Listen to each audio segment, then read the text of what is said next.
Lihat di sepanjang zaman. Zaman yang gelap seperti apapun, zaman perang, zaman resesi, zaman pandemi. Tuhan selalu bisa bekerja. Dan ada orang-orang yang baru dimunculkan dan terang terpancar luar biasa. Doa saya di 2023, tahunnya saudara. Tahunnya saudara, ini tahun yang terang, tahun yang baik, tahun yang indah dalam hidup saudara. Tahun yang tidak terlupakan. Roma 8 ayat 19, sebab dengan sangat rindu seluruh malu menantikan saat anak-anak Allah dinyatakan. Siapa yang percaya saudara adalah anak-anak Allah? Saudara percaya? A child of God? Anda sungguh-sungguh percaya itu? Pastikan Anda percayanya as is. As is itu apa adanya sesuai yang tertulis, ada tertulis. As is, I am a child of God. Aku anak Allah. Yang jadi masalah banyak orang Kristen ngomong amin percaya kita anak Allah. Tetapi kayaknya cuma retorika. Karena satu sisi kita ngomong anak Allah, tapi satu sisi kita takut-takut aku orang kecil kok, aku gak bisa kok. Minder-minder, rendah diri, gak percaya diri. Apa bisa ya aku? Kayaknya gak mungkin, gak bisa, susah. Sadar saudaraku, anak Allah. Alkitab yang ngomong barang siapa percaya kepada Yesus. Siapa percaya kepada Yesus? Ia diberi kuasa menjadi anak-anak Allah. Diberi kuasa itu, kalau kita sudah dapat kuasa, Anda itu bisa pakai kuasa itu dan bisa tidak pakai kuasa itu. Sudah diberi kuasa jadi anak Allah, tapi banyak orang Kristen masih minder-minder. Malu-malu sudah kamu aja yang maju, aku di balik layar, aku gini-gini aja. Ketika disuruh ngerjain sesuatu yang besar, mana bisa, kayaknya nggak mungkin. Sadar saudaraku, engkau anak-anak Allah.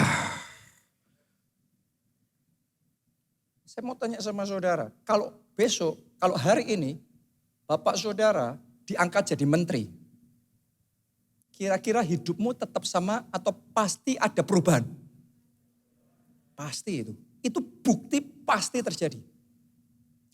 Kalau bapak saudara jadi presiden, beda apa sama? Pasti hidup kita beda. Lihat saja anak-anak presiden sebelum dulu sama sekarang sudah. Gak bisa sama kelasnya. Pasti beda. Saudara dan saya, kalau ngerti kebenaran ini, kita gak mungkin ngomong aku siapa, kurang kecil, aku gak bisa. Makanya dunia menantikan kapan ini anak-anak Allahnya sadar. Kapan momennya anak-anak Allah dinyatakan. Kenapa? Karena mereka sedang stres, pemimpin dunia juga sedang stres. Bertubi-tubi kegelapan, terus masalah terus gak selesai-selesai, resesi, krisis. Mereka dalam kegelapan dan mereka menanti kapan anak-anak Allah dinyatakan. Dan saudara dan saya sebagai anak-anak Allah, jangan lupa Yesus ngomongnya, engkaulah terang dunia. Lah, anak-anak Allah terang dunia kok masih tanya satu dengan yang lain. Wah 2023 gimana? Maju enggak? Invest enggak? Kerja enggak? Takut. Saya mau ngomong sama saudara, engkau terang dunia. Saat kegelapan engkau bersinar, maka yang gelap jadi terang. Jangan minder-minder lagi, jangan takut-takut lagi. Ini momennya anak-anak Allah dinyatakan. Ini tahunnya. Akan ada orang di tempat ini, tahun ini, momennya Anda dipromosikan. Momennya terobosan besar terjadi dalam hidup saudara. Tadi khusus di ibadah ini, saya melayani dari kemarin sampai hari ini 6 kali khotbah. Tadi saya berdiri di situ, waktu kita nyanyi lagu terakhir. Tuhan kasih satu kata di dalam hati saya. Ada orang-orang di tempat ini.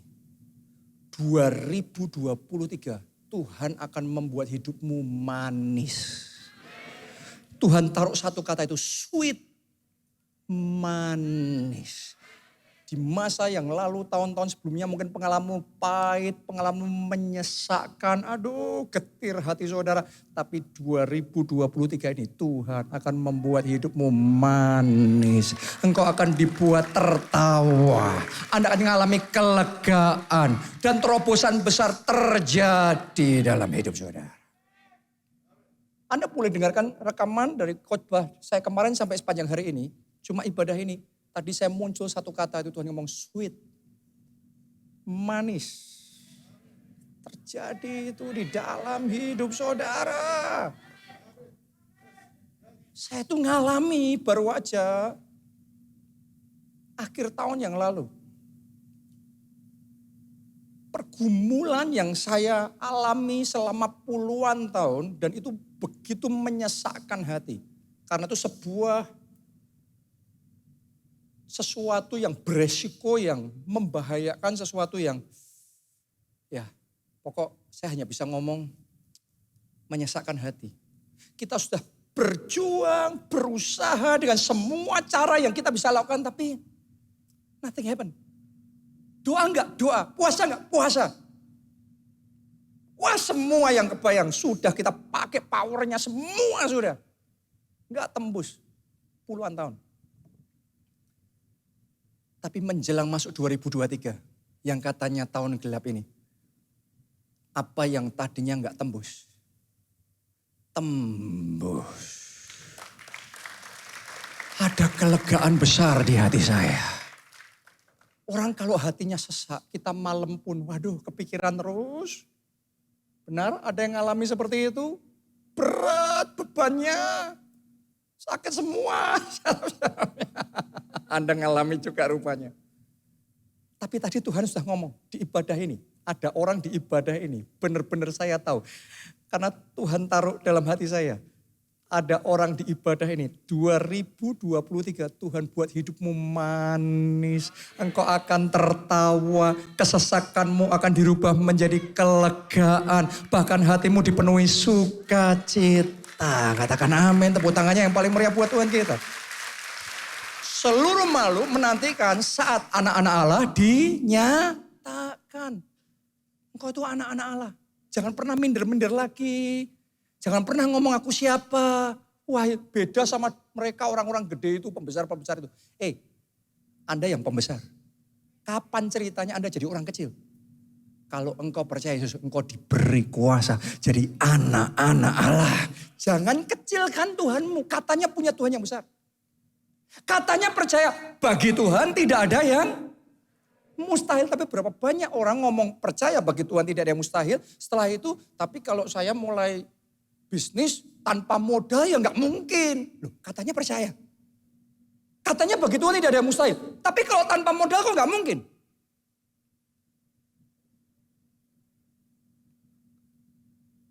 Percaya bagi Tuhan tidak ada yang mustahil. Tapi kalau sakit penyakit ini apa? Iya ya, apa disembuhin ya? Kalau orang lain amin sembuh. Tapi kalau sakit penyakit ini kayaknya kok berat ya. Ini berat ini. Nah, seringkali tanpa kita sadari, kita ngomong amin sama ayat firman Tuhan. Tapi tanpa sadar, kita kecilkan ayat itu. Kita bonsaikan ayat itu. Kita kerdilkan ayat itu sesuai dengan batasan kita sendiri. Bagi Tuhan tidak ada yang mustahil. Amin. Tapi ini mustahil. Tapi bagi Tuhan tidak ada yang mustahil. Hari ini saya berdoa semua batasan-batasan yang membuat terlalu banyak kemustahilan terjadi dalam hidupmu. Dijebol semuanya. Mulai hari ini kapasitasmu diperbesar. Mulai hari ini kau berani percaya perkara-perkara yang lebih besar. Iman yang lebih besar. Visi yang lebih besar. Haleluya. Kita baca Yesaya 49 ayatnya yang ke-6. Coba perhatikan kalimat pertama. Dimulai dengan kata apa itu? Frase pertama apa? Terlalu sedikit bagimu. Sampai di situ aja. Ternyata di awal tahun ini Tuhan mau ngomong sama saudara. Terlalu sedikit yang kau pikirin.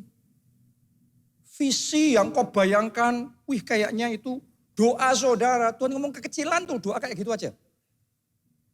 Termasuk buat saudara yang sekarang sudah mengalami keberhasilan, orang lain memuji-muji saudara, dan Anda sudah berpuas diri. Hari ini, awal tahun 2023, Tuhan ngomong, masih kekecilan. Jangan cepat puas.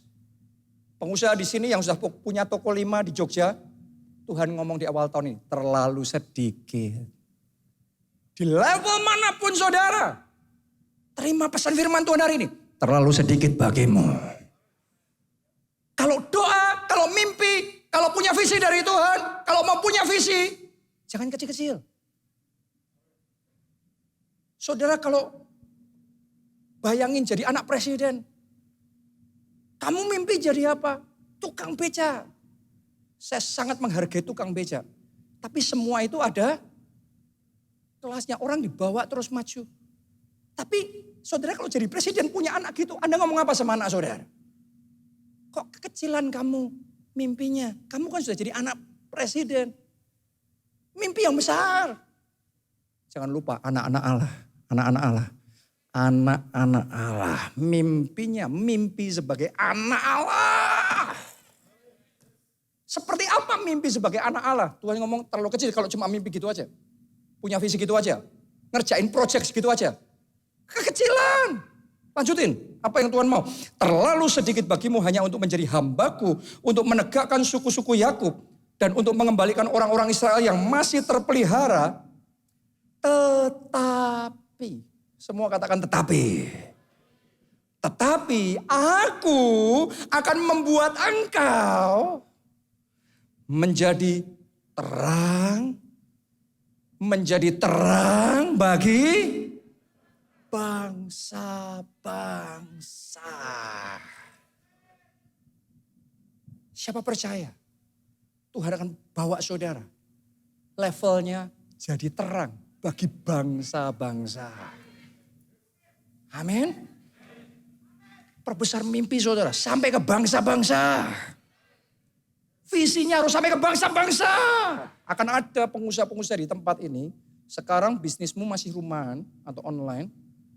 Tapi mulai 2023 platform baru akan dibuka sama Tuhan. Dan proyekmu sampai bangsa-bangsa. Dampakmu sampai bangsa-bangsa.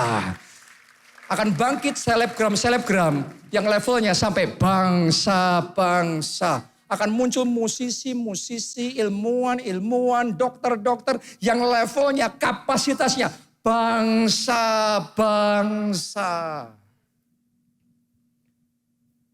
Jadi hari ini saudara, sementara Anda dengar firman Tuhan ini, buka hati Anda lebar-lebar. Karena Tuhan sedang men-stretch out hati kita. Di awal tahun ini Tuhan mau memperbesar nih hati ini. Kamu jangan mainnya kecil-kecil. Kalau main yang besar. Project yang besar. Jadi berkat yang besar. Haleluya. Tuhan ngomong, aku akan membuat engkau jadi terang bagi bangsa-bangsa. Engkau pikir apa bisa ini kok ngomongnya mulu-mulu. Anda harus renungkan. Ulat yang jelek. Ulat yang sama yang tadinya mengerahkan segenap kekuatan. Bisanya cuma merambat di bawah. Itu pun cuma majunya pelan-pelan. Terus dia ngelihat kupu-kupu di atas. Wih, kok bisa terbang kayak gitu ya? Kapan aku bisa kayak gitu? Jauh levelnya. Tapi ulat yang sama. Dia punya Tuhan yang bisa ngasih sayap. Perubahan terjadi. Ulat jelek itu. Karena Tuhan kasih sayap. Jadi kupu-kupu yang terbang dengan cantiknya, dengan indahnya, dan dengan megahnya. Ada orang-orang di tempat ini, 2023 Tuhan kasih saudara sayap untuk terbang tinggi. Anda akan bisa melakukan hal-hal yang tadinya tidak bisa Anda lakukan sebelumnya. Tuhan akan kasih kesempatan-kesempatan yang tadinya not on the table. Tadinya tidak tersedia buat saudara. Tetapi sayap kesempatan itu Tuhan kasih sama saudara. Anda akan dikonekkan sama Tuhan dengan orang-orang yang tepat. Dengan networking yang tepat. Anda akan diberikan ideas yang tepat. cepat. Dan dengan itu Tuhan kasih sayap, Anda terbang tinggi. Yang percaya, terima itu terjadi. Katakan amin, amin. Kita kasih tepuk tangan yang paling meriah buat Tuhan kita. Bangsa-bangsa. Tuhan maunya kita sampai ke bangsa. Kalau Tuhan ngomong kita jadi terang bagi bangsa-bangsa, jangan sampai saudara ngomong amin, setelah itu ngomong gini. Oke, aku akan jadi berkat buat keluargaku, teman-temanku. Aminnya terang bangsa-bangsa, tapi kita bonsaikan lagi, kita kerdilkan lagi. Ya sudah, aku jadi berkat, aku maunya dampaknya untuk keluarga, untuk teman-teman. Kapan Tuhan ngomong sekecil itu? Kenapa kita harus mengerdikan dan membonsaikan firman Tuhan terus menerus sehingga sesuai dengan konteksnya kita? Firman Tuhan itu bukan untuk disesuaikan keadaan konteks kita. Firman Tuhan itu mengubah keadaan kita sesuai dengan yang diperkatakan, sesuai dengan yang tertulis. Jadilah terang, maka gelap jadi terang. Enggak pernah firman Tuhan yang terang, terus kemudian karena situasinya gelap ya dicocokin, ya sudah diredupin sedikit. Enggak pernah kayak gitu mainnya Tuhan, enggak pernah kayak gitu. Mulai hari ini, bangkit. Jadi terang bagi bangsa-bangsa. Tahun ini sayap yang baru Tuhan akan kasih. Mungkin sudah ngomong apa bisa, ini kan tahun yang gelap, berat semuanya. Jangan lupa, ulat jadi kupu-kupu. Itu momen penentuannya waktu dia di kepompong. Dalam kepompong itu terang apa gelap? Gelap. Tapi di dalam kegelapan itu Tuhan sedang menumbuhkan sayap-sayapnya. Di tahun yang gelap ini Tuhan akan menumbuhkan sayap-sayap saudara. Ya anak, you never know. Tahukah saudara di dalam kegelapan gua Adulam, di mana Daud sedang dikejar-kejar, mau dibunuh sama Saul. Mungkin saudara sekarang sedang pelarian, mungkin saudara sekarang sedang kebingungan soal utang, soal macam-macam, soal urusan pernikahan keluarga. Tapi di Gua Adulam itu Tuhan pertemukan Daud dengan orang-orang bermasalah. Tapi orang-orang bermasalah itu yang dipilih Tuhan, diurapi Tuhan jadi jenderal-jenderalnya Daud. Daud sendiri tanpa jenderal-jenderalnya nggak bisa. Tapi Tuhan konekkan Daud sama mereka, itu jadi tim yang hebat.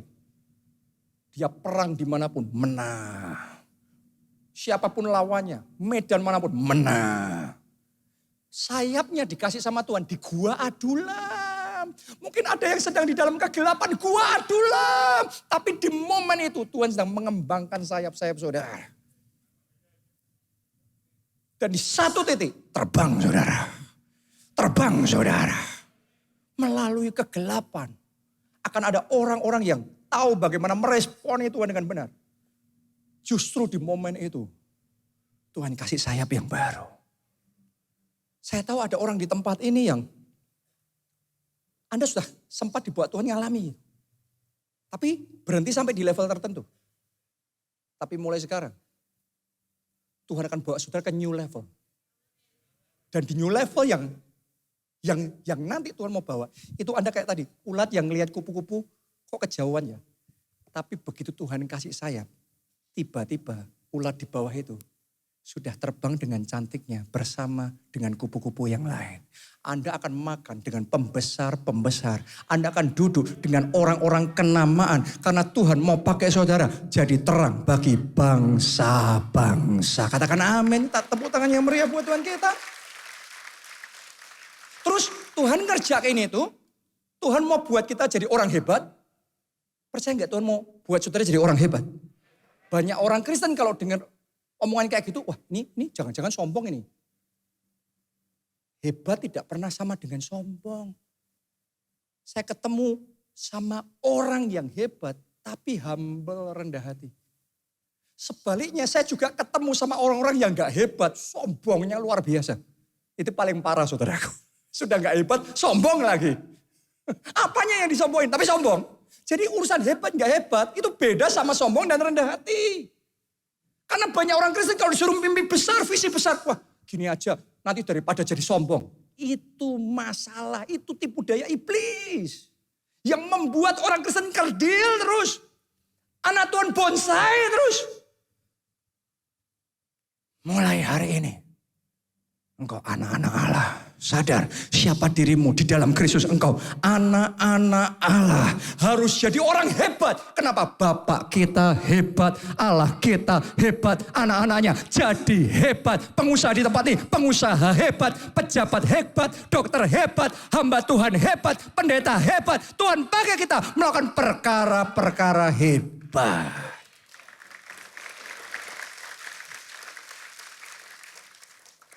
Kenapa Tuhan mau lakukan itu? Baca ayat tadi, bagian terakhir. Aku akan membuat engkau menjadi terang bagi bangsa-bangsa. Sampai di level bangsa-bangsa itu. Tujuannya apa? Supaya keselamatan yang daripadaku sampai ke ujung bumi. Jadi Tuhan buat saudara kaya. Percaya Tuhan bisa buat saudara kaya?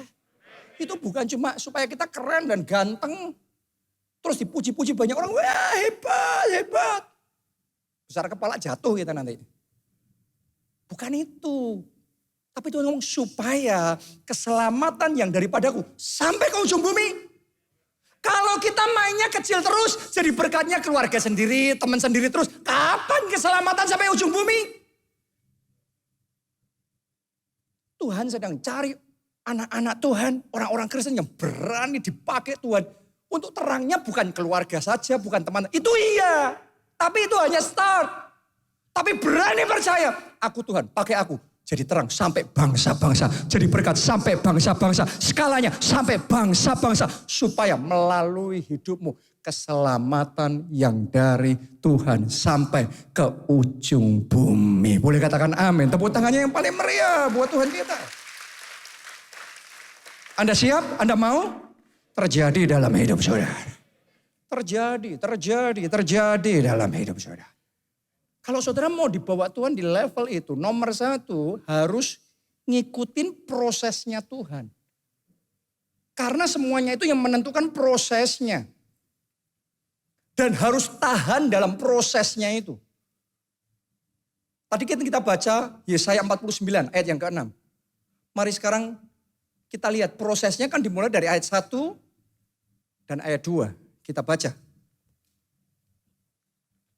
Dengarkanlah aku hai pulau-pulau, perhatikanlah hai bangsa-bangsa yang jauh. Tuhan telah memanggil aku sejak dari kandungan, telah menyebut namaku sejak dari perut ibuku. Ia telah membuat mulutku sebagai pedang yang tajam dan membuat aku berlindung dalam naungan tangannya. Ia telah membuat aku, perhatikan, ia telah membuat aku menjadi apa? Anak panah yang runcing. Perhatikan dulu. Ia telah membuat aku, berarti ia memproses aku sampai jadi anak panah yang runcing. Yang ready, siap dipakai, siap diluncurkan. Kalau anak panah itu diproses, itu sticknya itu harus presisi lurus. Karena kalau enggak diluncurkan, miring-miring dia. Benar enggak? Bukan cuma itu. Tadi tulis, jadi anak panah yang apa? Runcing, bukan tumpul. Tapi mesti runcing. Coba Anda bayangkan, kalau untuk meruncingkan berarti butuh apa? Diamplas. Butuh disayat-sayat. Itu prosesnya jadi anak panah yang runcing. Makanya ada orang-orang di sini yang sekarang hatinya sedang disayat-sayat.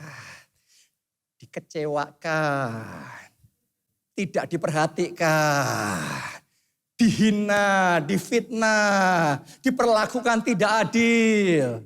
Sadari itu prosesnya Tuhan supaya kita jadi anak panah yang runcing. Kalau kita disayat-sayat sama Tuhan terus kemudian kita ngambek, nggak mau. Aku sudah melayani nggak diperhatikan. Mogok mundur. Batal saudara. Tumpul terus itu. Kapan mau runcingnya? Disayat gak mau. Anda lihat orang-orang hebat, orang-orang besar. Yang sudah jadi, yang sudah runcing. Anda kalau ketemu orang yang sudah jadi sama orang yang masih tumpul, itu beda. Ada orang kalau masih tumpul sama orang sudah jadi anak panah yang runcing, sudah mencapai level mastery, Anda ketemu pasti beda. Tapi semua orang yang sampai di level master ini sudah melewati ini proses itu. Proses disayat, proses difitnah, digojlok, diperlakukan tidak adil. Tapi melalui semuanya itu ada dua. Yang satu mogok, yang satu mutung, yang satu kecewa, yang satu mundur dari proses. Yang satu lagi melalui proses tambah tajam, tambah besar hatinya, tambah kuat, tambah tahan uji, tambah gigih dia dalam perjuangan. Jadi orang ini yang kayak gini nih. Jadi orang ini. Tapi melalui proses. Saudara yang kerja di satu perusahaan, beda. Tugas yang sama dikasih sama yang masih tumpul. Disuruh besok selesai ya. Seminggu baru selesai.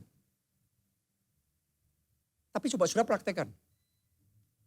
Pemimpin saudara ngomong, besok selesai ya. Anda buktiin ngomong saya. Bukan besok, hari ini. Enggak pulang sebelum selesai. Mau jam 12 malam, jam 1 pagi, enggak pulang sebelum selesai.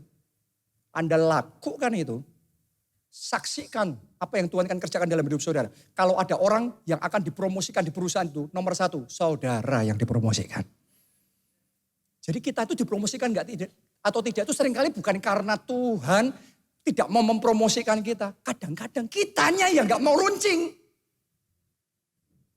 Kitanya tumpul terus. Berapa banyak orang disuruh ngerjain. Dipercayakan. Kerjain. Jadinya asal-asalan. Terus kemudian dilihat sama orang lain. Dilihat sama atasan kita. Hasil kerjaan. Weleh. Begitu dia ngomong weleh. Langsung image-nya, citranya saudara. Itu begitu ngelihat wajah saudara. Wajah weleh. Tapi sudah ketemu sama orang yang sudah jadi anak panah runcing, sudah sampai di level mastery. Dia akan menolak bekerja kalau hasilnya asal-asalan. Mending gak usah kerja sekalian. Karena itu citranya dia. Dia hanya mau ngelakuin kerjaan yang memancarkan siapa dirinya. Jadi masterpiece. Sehingga ketika jadi kerjaan, orang lihat, wow. Ini anak panah yang runcing. Anda termasuk yang weleh atau yang wow. Mulai hari ini, orang lain ngelihat hasil kerja saudara, wow. Bos saudara, rekan-rekan saudara ngelihat kegigihan Anda di tempat kerja, wow. Kedisiplinan saudara, wow. Tanggung jawab saudara, wow. Orang yang kayak gitu gak mungkin di bawah, gak mungkin, gak ada cerita orang kayak gitu di bawah. Anda di bawah pun sekarang. Tunggu, tahun ini juga naik, tahun ini juga terbang tinggi, tahun ini juga dipromosikan, tahun ini juga dipermuliakan. Amin.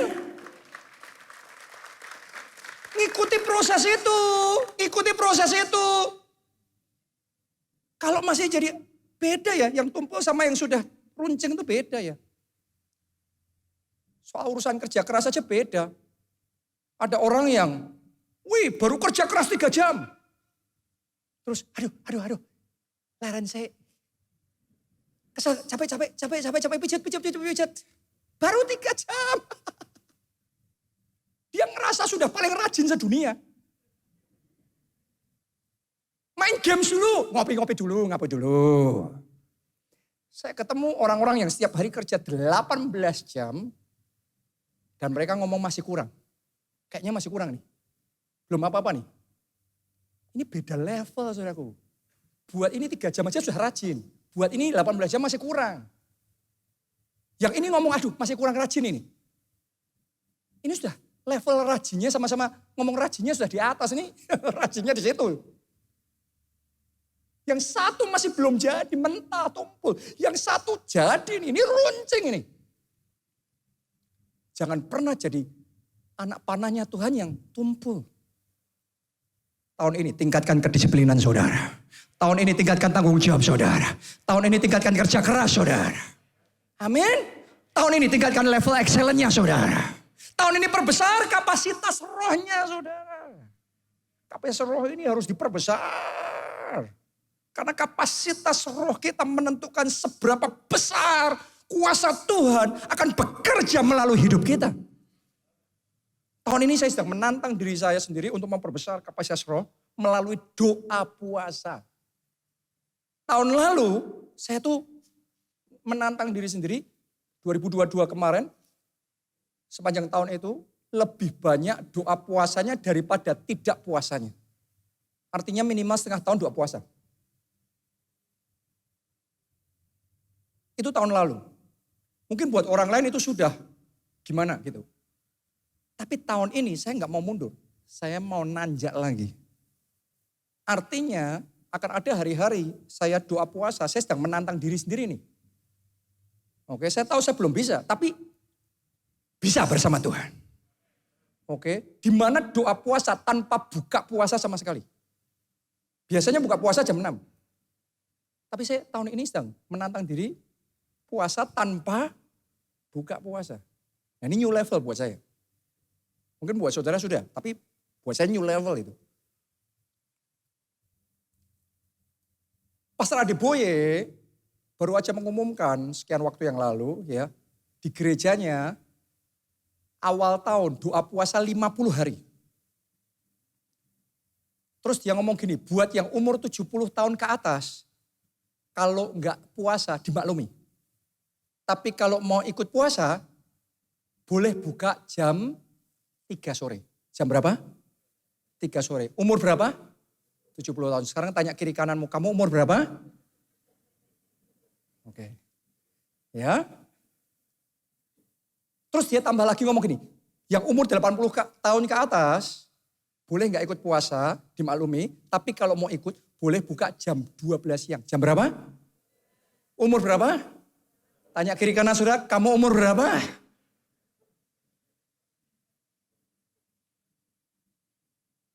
Jemaatnya ngerti, Pastor Adeboye umur 80 tahun. Jadi mungkin ada yang ngomong, wah ini curang dong, buat peraturan sendiri. Terus dia bebas, gak puasa atau puasa. Buka jam 12 siang.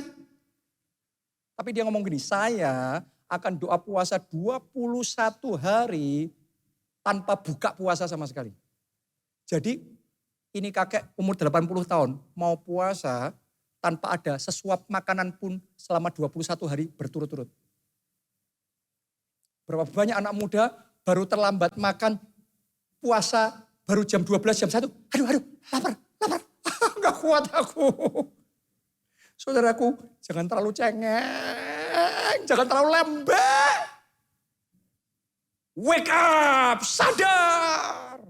Kapasitas kita jangan yang tumpul-tumpul gitu. Diproses, ngikuti prosesnya Tuhan. Jadi anak panah yang ronceng. Nanti jadi orang saudara. Nanti jadi anak-anak Allah saudaraku. Nanti dunia akan melihat ketika anak-anak Allah dinyatakan kapasitasnya berbeda. Kenapa saya ngomong begitu? Karena orang dunia kerja keras. Kita anak Tuhan lebih kerja keras. Jangan pernah ngomong mengandalkan Tuhan sebagai alasan males. Nah ini khotbah kayak gini menyengat, memang perlu disengati, dinyose saudaraku. Berapa banyak orang Kristen ngomong, aku mengandalkan Tuhan. Tapi itu jadi alasan gak kerja keras, males. Ketinggalan lah. Ketinggalanmu bukan karena Tuhan, bukan karena jadi orang Kristen. Ketinggalan karena males. Jujur aja, khotbah kayak gini memang menyesakkan hati saudaraku. Tapi saya berdoa ada orang-orang yang mendengar firman Tuhan seperti ini. Tertantang, termotivasi, terinspirasi untuk melakukan melampaui batasan-batasan Anda sekarang ini. Karena Anda tahu tahun ini, tahunnya Tuhan kerja besar dalam hidup saudara. Tahun ini ya, saat ini Anda sedang di-upgrade sama Tuhan. Diperbesar dari tadi hati saudara sedang ditantang, di-stretch out. Ayo lebih lagi. Lebih lagi. Orang dunia kerja keras, kita bisa kerja keras. Orang dunia disiplin, kita bisa disiplin. Tapi yang orang dunia tidak bisa adalah kita punya Tuhan. Dan roh yang di dalam kita lebih besar dari semua roh yang ada di dunia. Kalau saudara mengembangkan kapasitas roh saudara. Bukan cuma kerja keras ya, disiplin tanggung jawab itu kan dunia juga bisa. Tapi Anda mengembangkan kapasitas roh saudara, Anda akan melihat manifestasi kuasa Allah yang bekerja melalui anak-anak Allah. Itu akan mengguncang. Itu akan membuat perbedaan. Itu akan membuat yang tidak mungkin jadi mungkin. Yang tidak bisa jadi bisa. Perbesar kapasitas hati saudara.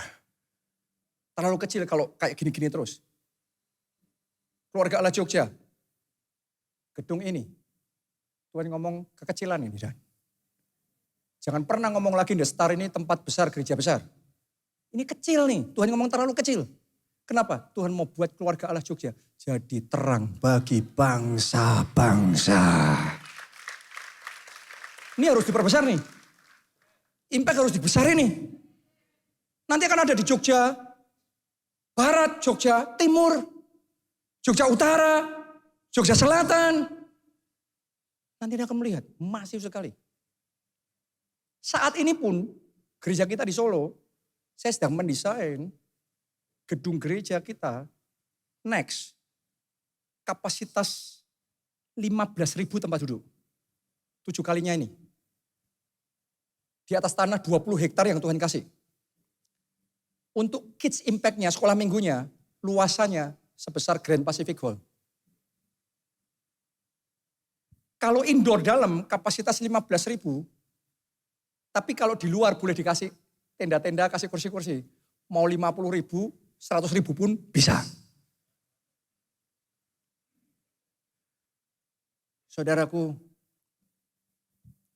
saya waktu Natal kemarin, saya terharu banget sama Tuhan, saya sampai hampir nangis. Natal kemarin di Jogja yang melayani Pastor Nita ya kemarin. Saya bagi tugas Pastor Nita di sini, saya di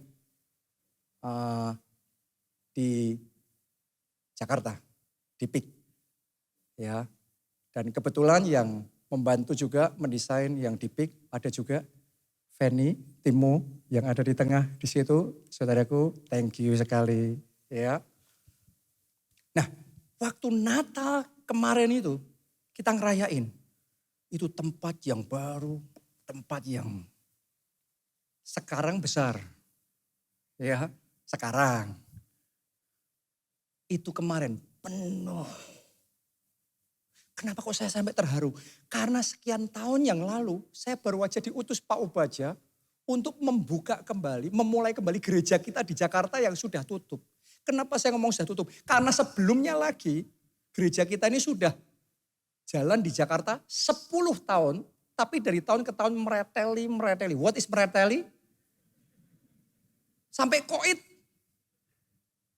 Tutup. Saya mau tanya sama saudara, kalau sudah berjuang 10 tahun dan kemudian tutup, gagal.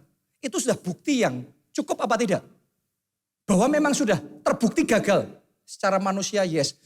Tapi jangan pernah berharap mulut ini ngomong Tuhan kok gagal. Never. Mulut ini gak pernah akan ngomong kayak gitu. Walaupun kenyataannya di depan mata buktinya menyakitkan gagal. Tapi saya akan ngomong praise the Lord. Allahku hebat, Allah yang sanggup mengubah kegagalan jadi keberhasilan. Itu ngomongnya setelah gagal 10 tahun. Dan tetap ngomong kayak gitu. Itu iman. Iman itu bukan gini. Iman itu tak imanin. Berhasil. Setelah itu berjuang. Terus gagal. Lah gagal. Itu bukan iman sama sekali. Iman itu Abraham percaya kepada Tuhan. Tuhan akan kasih keturunan. Tapi bertahun-tahun dia percaya, mengimani. Sampai puluhan tahun gak punya anak. Alkitab mencatat ini. Namun Abraham tetap percaya. Itu iman. Anda baru bicara tuh tentang iman. Iman itu melihat segala realita buktinya gagal. Tapi ngomongnya God is good. Allah turut bekerja dalam segala perkara mendatangkan kebaikan. Dan ternyata gereja yang sudah habis, nasi sudah jadi bubur. Dan waktu saya diutus ke Jakarta memulai kembali gereja kita, saya telepon-teleponin. Saya kontak-kontak, saya ajak ayo kumpul lagi, kita mulai lagi gereja kita. Tahu nggak saudaraku, dengan semua usaha yang saya lakukan, ngumpulin orang, memulai kembali gereja kita, yang datang 5. Kita memulai itu dari situ. Semenyedihkan itu kita. Tapi sekian tahun, Natal kemarin, di tempat yang baru, Tuhan kasih, ternyata ulat bisa jadi kupu-kupu yang dikasih sayap terbang tinggi dengan indahnya untuk kemuliaan Tuhan. Mungkin ada di tempat ini saudara yang sedang mengalami kegagalan.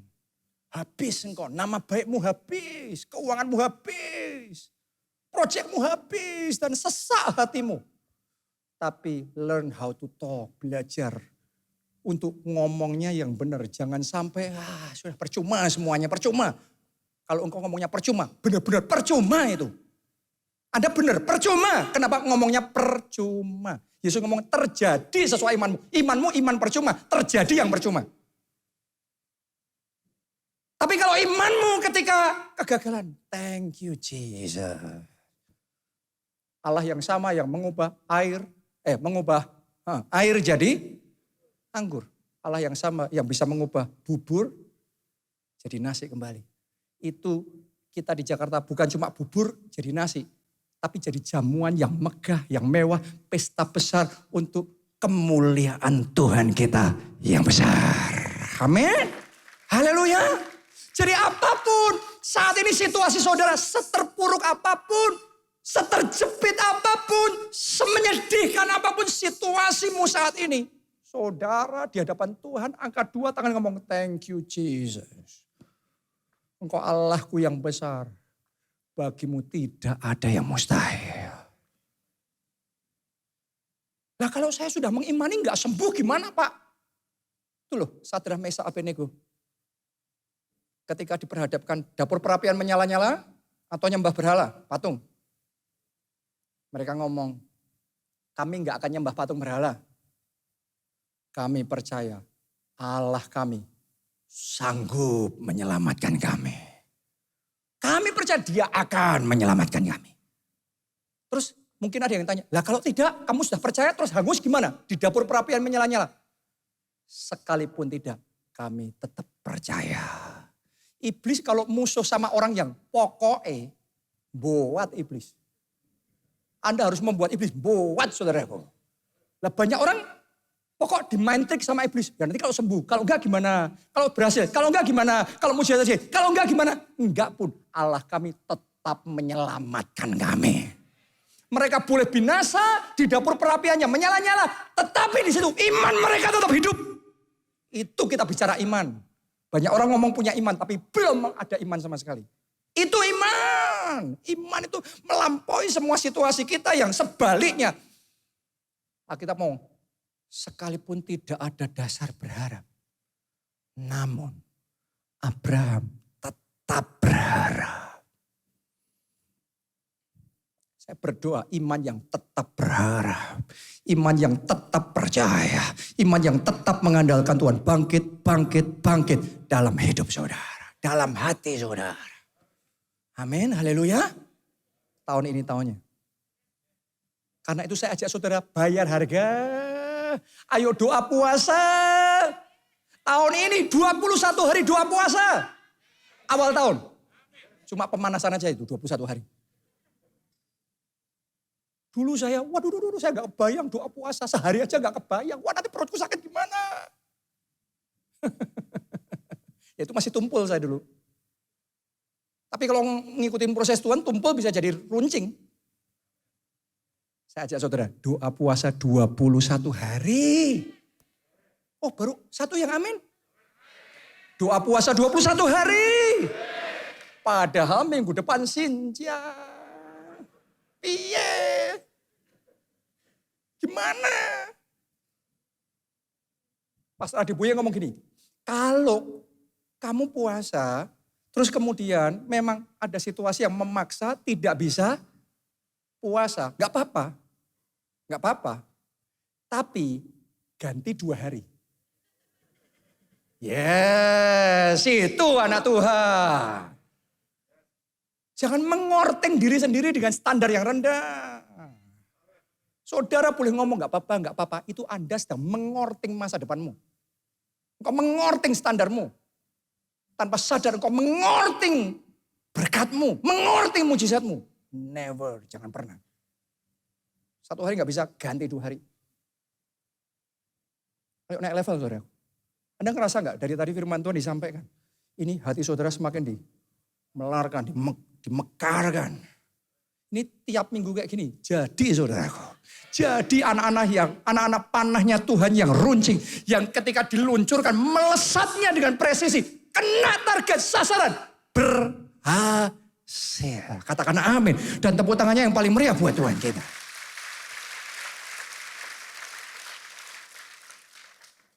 Coba kalimat ayat tadi kita lanjutin. Ini kalimat terakhir. Yesaya 49 ayat yang kedua tadi. Ia telah membuat aku menjadi anak panah yang runcing. Sudah kita bahas ya itu ya. Nah ini bagian terakhir. Dan menyembunyikan aku dalam tabung panahnya. Lah sudah jadi runcing anak panahnya. Sudah ready kok malah disembunyikan. Di tempat yang di tabung panah. Saya tanya di tabung panah itu terang apa gelap? Gelap itu paling gak enak kalau kita sudah ready. Tapi belum diluncurkan. Ngelihat orang-orang lain sudah meluncur, sukses, hebat, wah bang. Kita kok jalan di tempat terus. Paling gak enak gitu saudaraku. Saya pernah ada dalam situasi kayak gitu. Paling gak enak itu. Tapi Anda harus sadar, Tuhan itu belum meluncurkan kita. Masih nyimpen di tabung panahnya. Kenapa? Dia nunggu timing yang tepat. Coba Anda bayangkan, kalau pemanah asal anak panahnya sudah siap langsung diambil. Panah-panahin semuanya. Gak ada apa-apa di panah-panahin. Itu anak panah sudah bagus. Sia-sia dia. Tuhan tidak mau hidup saudara dan saya sia-sia. Untuk semua persiapan yang sudah kau lakukan, proses yang sudah kau jalani. Tuhan kita kalau melepaskan, meluncurkan kita. Timingnya harus tepat. Oh yes.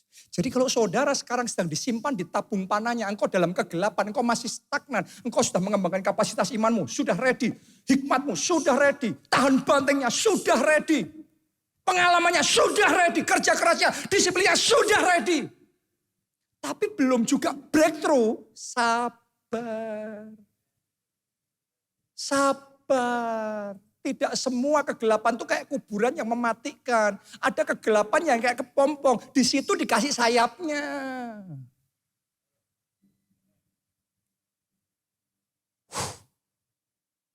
Saya ngerasain bahkan saat ini di ruangan di tempat ini. Full of favor, full of miracles. Ready to be released, siap untuk dilepaskan dalam hidup saudara. Saya tuh dari tanggal 9 sampai 16 Desember kemarin ke Nigeria. Saya tahu saya terima urapan double porsi. Dan sejak 16 Desember sampai hari ini isinya mujizat nonstop. Kalau kita punya waktu nanti sampai jam 12 malam saya ceritakan mujizat-mujizat yang baru sama saudara. Bukan yang lama, yang baru gak selesai saudara. Itu literally urusan kecil-kecil Tuhan buat Tuhan jadiin. Sampai gede-gede Tuhan buat Tuhan jadiin. Persis pergantian tahun. Saya duduk di apa itu? Apa? Sebelum naik pesawat itu. Ruang tunggu. Sama Pak Obaja. Ya, ngobrol-ngobrol diceritain. Ternyata di akhir tahun pun Tuhan masih sempat buat mujizat. Gereja kita di Madiun punya kerinduan, punya gedung sendiri, tempat sendiri bertahun-tahun yang lalu. Tapi gak pernah bisa. Batal terus. Gak jadi-jadi. Sudah janji iman, sudah wah semuanya. Gak bisa. Ya sudah sewa. Kemarin waktu Natal, tanggal 27, Pak Obaja ke Madiun khotbah KKR Natal di sana. Roh Kudus bekerja, tiba-tiba itu diumumin. Pak Obaja ngumumin, tempat ini, Pak yang disewa itu ya, tempat ini, gedung ini kita beli. Wah kaget semuanya. Dan buat saya, waduh kok diumumin. Nanti negonya gimana? Kan sudah skakmatnya harus dibeli. Lah kalau nego sama yang sudah diumumin kan susah saudaraku ya. Harusnya kan dikondisikan dulu, baru diumumkan. Tapi cara Tuhan bukan cara kita, saudara ya. Saudara tahu nggak? Besoknya ya, itu pengurus kita di sana ketemu sama pemiliknya, tanya boleh nggak dibeli. Karena dulu sudah deal, setuju sudah DP, terus batal, DP-nya hangus. Sekarang ditanyain lagi. Nah dulu harganya itu 9,5 miliar. Dan itu harga sudah bagus banget karena memang orang yang terbeban sih. Orang yang cinta Tuhan dan kepengen tempat itu jadi gereja gitu. Ya, jadi dia kasih sangat bagus harganya 9,5 miliar itu. Kemarin ditanyain lagi, boleh gak dibeli? Boleh. Dia ngomong bukan 9,5 M, 9 M. Diturunin malah. Wih. Terus dia ngomong gini, DP yang dulu hangus, dihitung, potong. Terus uang sewa yang sudah masuk sekian tahun, dihitung, potong lagi. Dari 9 jadi 7 miliar.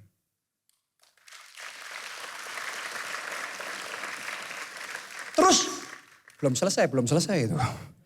Dia masih ngomong, kalau belum ada dananya, boleh dibayar 2,5 tahun. Terus, nah ini masih berseri terus kan. Makanya mujizat itu jangan cepat-cepat titik gitu loh saudaraku. Non-stop. Terus orang-orang pada tergerak, saya bayar sekian ratus juta, saya bayar sekian. Gak lama selesai. Saudaraku, Tuhan kalau mau ngasih sayap begitu saja, Anda gak mampu dimampukan sama Tuhan. Itu kayak di luar kapasitasmu, Tuhan tiba-tiba bisa kasih power sama saudara. Begitu saja, just like that Tuhan kerjakan. Dan yang kayak gitu, itu mujizat yang tanggung-tanggung Mas Yan. Kita dikasih yang gajah-gajah saudara. Sejak pulang 16 Desember sampai sekarang, non-stop itu miracles. Dan saya tahu ini God is ready to release the anointing. Tuhan sedang bersiap untuk melepaskan anointingnya itu. Dan saya berdoa Anda dapat urapannya itu. Amin, Anda percaya? Ayo bangkit berdiri. Kita nyanyikan lagu ini. Aku percaya pada firman-Mu.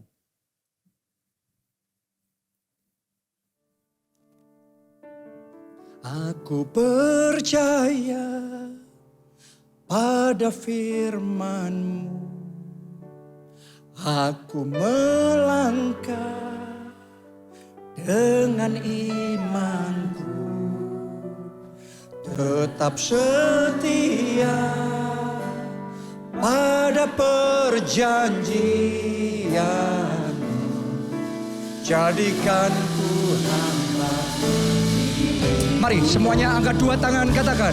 Aku percaya pada firman-Mu.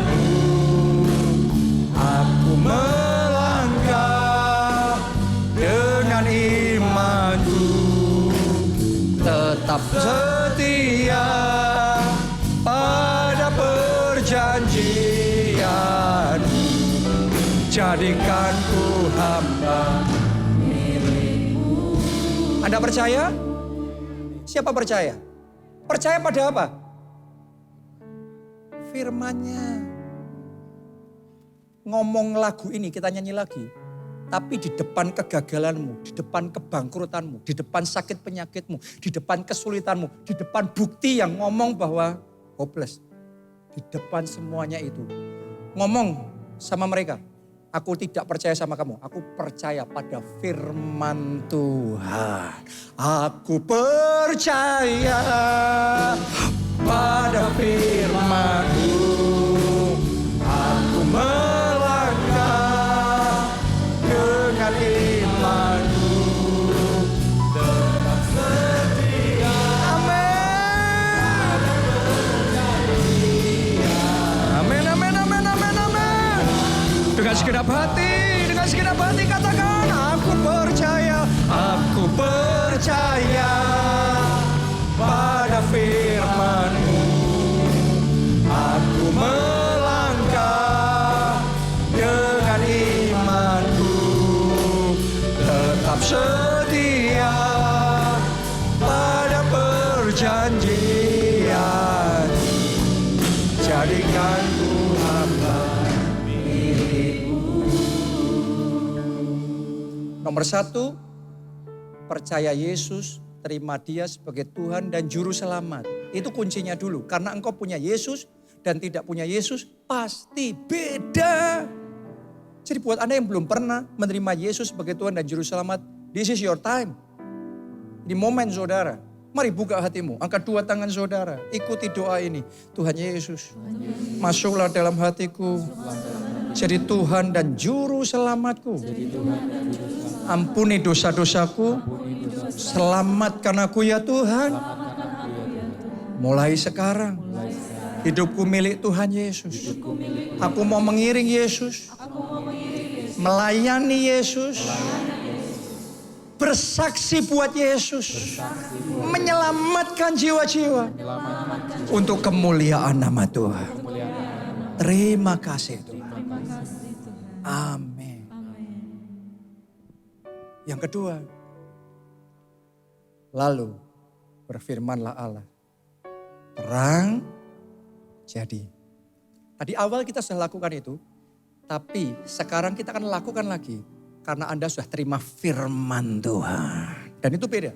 Orang kalau sudah terima firman, imannya bangkit. Iman itu yang membedakan. Perempuan pendaraan 12 tahun itu, megang Yesus, dia satu-satunya yang disembuhkan. Yang lainnya megang Yesus. Yang berdasar-dasar pegang Yesus. Gak ada yang sembuh. Yesus loh. Yesus itu sumber mujizat. Tapi kalau megangnya cuma megang tanpa iman, gak ada kuasa. Tapi perempuan itu pegang Yesus, mujizat terjadi.